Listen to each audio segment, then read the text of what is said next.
So when we're launching a product, we have all this excitement. We spent months and months and months identifying the opportunity, developing the product, and it's ready for prime time. We unleash it to the world, and sometimes that first week or two just are lackluster and don't go how we think it was going to go and don't hit the targets we had in place for what we thought the performance of our launch would be. So the purpose of this video is really just to review the troubleshooting playbook that we use when a launch isn't achieving the organic rank and or sales performance that we were targeting.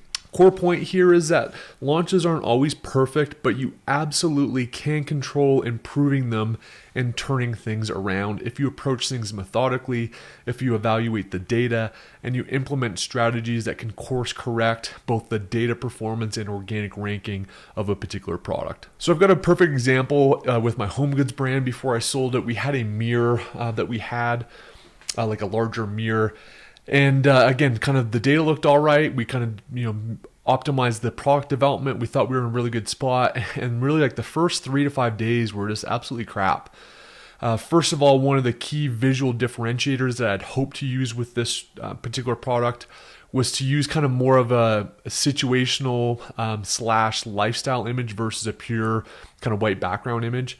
Oftentimes in the home goods category, you can get away with that pretty easily. But immediately the listing image got suppressed. That was kind of a unique take to, instigate click-through rate and kind of get people's attention versus what else was out there. So we had to divert to a more vanilla kind of white background image that took away a lot of the visual differentiation. So that happened. But then just the pay-per-click performance wasn't there. We weren't kind of seeing what we thought was going to have happen. And so we have all this inventory because you're planning for things to go well. And you're stuck with it if you don't course correct. You also really want to harness the power of that honeymoon period because you've got that window of opportunity again where Amazon's going to give you a lot of organic rank benefit during that period. So you don't want to squander it. So, the mirror example is one. We basically spent a ton of time basically removing some of our pay-per-click targets. So anything that wasn't hyper target one critical in terms of relevance. In this case, it was like a color description of what the frame color was. We just focused only on that frame color. We didn't do anything else. Even though there was other broader mirror terms that we wanted to rank for, we left those alone. So that's one thing we did. We also did about 3 tests, I think, in terms of changing the listing image and finally found one that had a really good click-through rate. So we did a lot with the creative as well. So that's kind of what we did. But here's the general playbook that we tend to follow if we don't have a launch going well. First of all, you got to follow the data. Look at the metrics daily tracker. That's the most critical thing.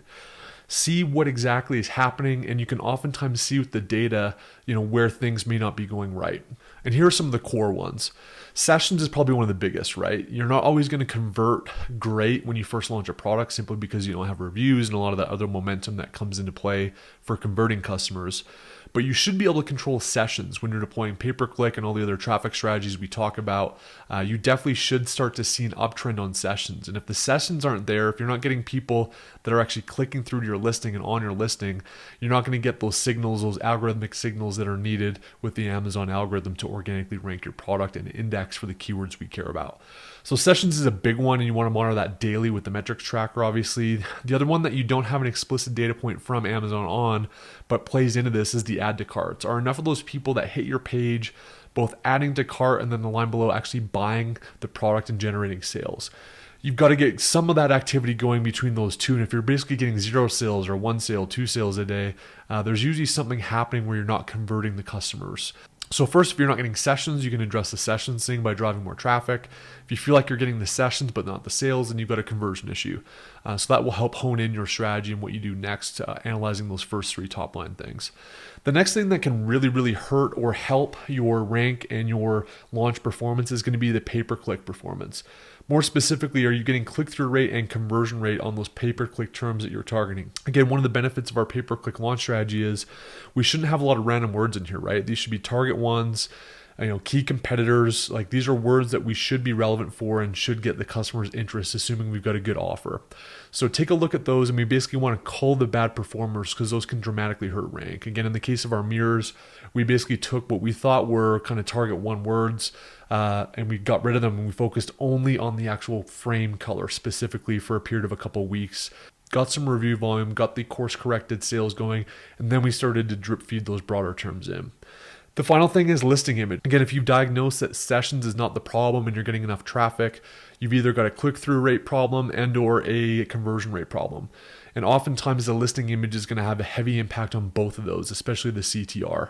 So we want to make sure that we are really evaluating that and maybe testing some additional images to see if we can't tweak both CTR and conversion rate, both organically and with pay-per-click. So going through these a little bit, sessions, obviously, are they up or down on a daily basis? Are you getting enough PPC clicks on your listing? And are you getting a lack of sessions from pay-per-click? What's going on with your external traffic strategy? Are you actually running Google Ads? What other traffic sources do you have? Do you need to ramp those up to get more activity on your listing? And then checking in with influencers. If you lined up a bunch of influencers and they haven't posted yet, this is time to go back to them, instigate them to do those posts and help generate that launch traffic. So sessions is one of the bigger ones that you can look at, again, diagnosing it using the metrics daily tracker. The next is add to carts.